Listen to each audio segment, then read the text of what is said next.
Welcome back. This is Aquarium Hacks by Marcus.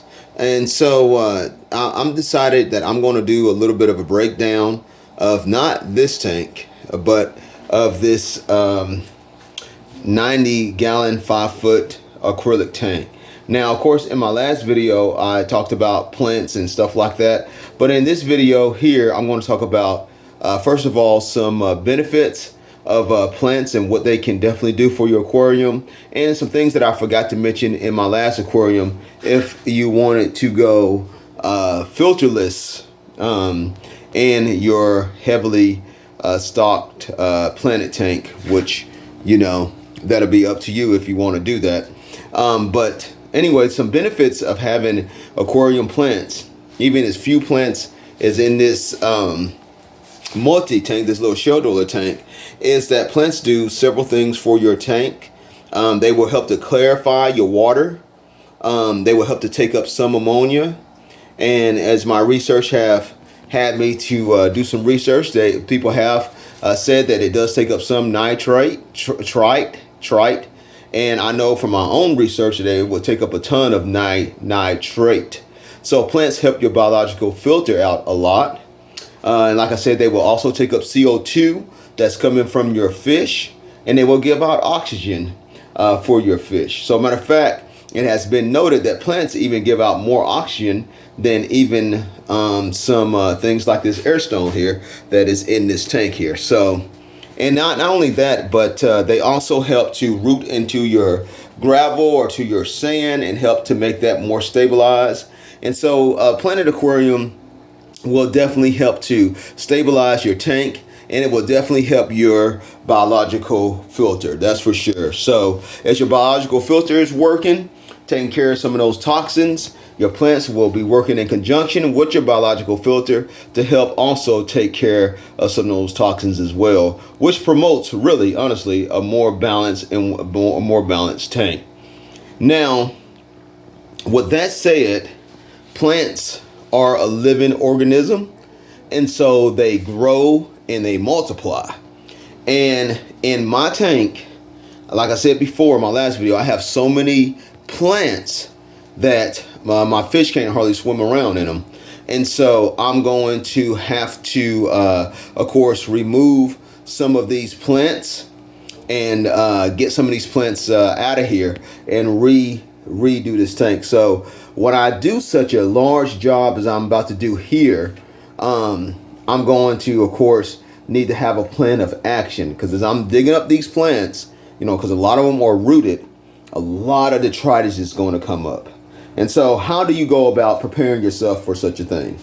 Well, what I do is, first of all, I'm going to have me a couple hang on or the back filters that I'm going to use, and I'm going to put polyfilter in them.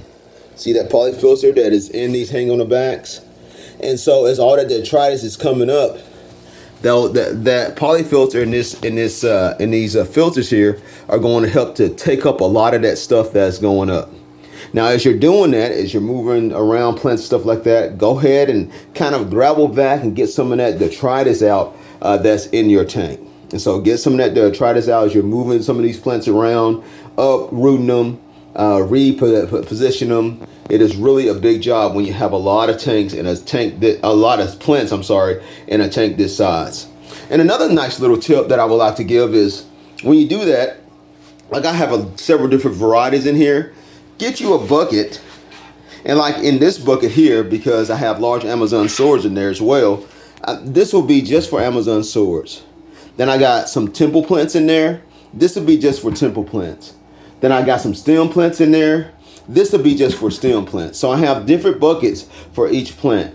And what this is going to do, each set of plants. So what this is going to do is, when I get ready to replant these plants, I don't have to go digging around here trying to find an Amazon sword mixed in with stem plants or the temple plant. I don't have to do that. I know that my temple plant will be over here, and that my stem plants will be in this bucket, and my Amazon swords will be in this bucket. So I can just take out my Amazon swords and plant them where they need to be planted. And so that's a good idea to have if you're going to be repositioning your plants in your aquarium. So my tip is, Have you some spare filters sitting around, or either make your own filter, which I showed in some other videos in which how you can do that. And have you some poly filter or some kind of fine mesh where you can catch a lot of your detritus.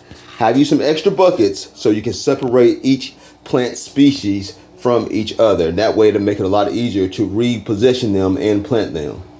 And another tip that I just wanted to give that I didn't give in my last video is, let's say for instance, and I forgot to mention this, but let's say for instance, you want to go for a filterless aquarium, okay?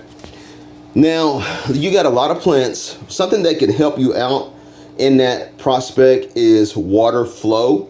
So if you got some wave makers, you know, like in this corner, a wave maker like in this corner, or better yet, I can show you better on this tank. Maybe you got some wave makers in this corner, wave makers in that corner, right? You got them in different corners.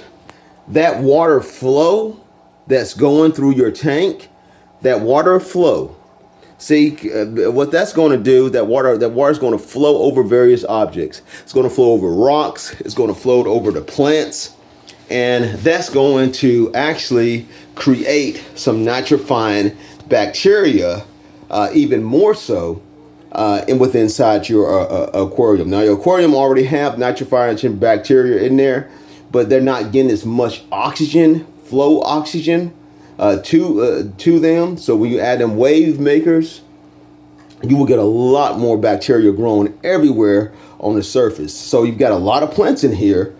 That's a lot of flow going through here that will create more bacteria on there. And that, I believe, will help to definitely do it without a filter. Of course, you know, that's up to the person if they want to try to do it that way. I've seen them done that way, and it seems like it works out pretty well. As long as, like I said, you don't have, a lot of fish in your tank, a very overstocked tank. I could definitely see that working very, very well, because that flow of water, like I said before, is going to cultivate bacteria on it, because it's having a constant flow of water going over objects, going over your wood, going over your rocks, going over your plants. That's going to create bacteria that will grow on those surfaces, just like it does in your filter, right? Your filter, how does bacteria grow in your filter? It has a lot of oxygen going through it. Okay, it has a lot of oxygen, like this one here. It has a lot of oxygen going through it. Water is flowing through that, right? So water's flowing through all your filter media. It's flowing through that. Water's moving through there, creating bacteria on various surfaces. Okay, well, it's the same thing that can happen inside of a tank. If flow is strong enough, it flows over your rocks and your gravel and your shells, like in this tank and stuff like that. And especially if you have a planted tank, which will help to take up some of them toxins anyway, that's very possible that it could work like that. So that's just another tip that I just wanted to give. Keep on hacking, and on my next video, maybe I will, if I get time, I will show you what this tank looks like after I redo it. Keep on hacking and have a nice day.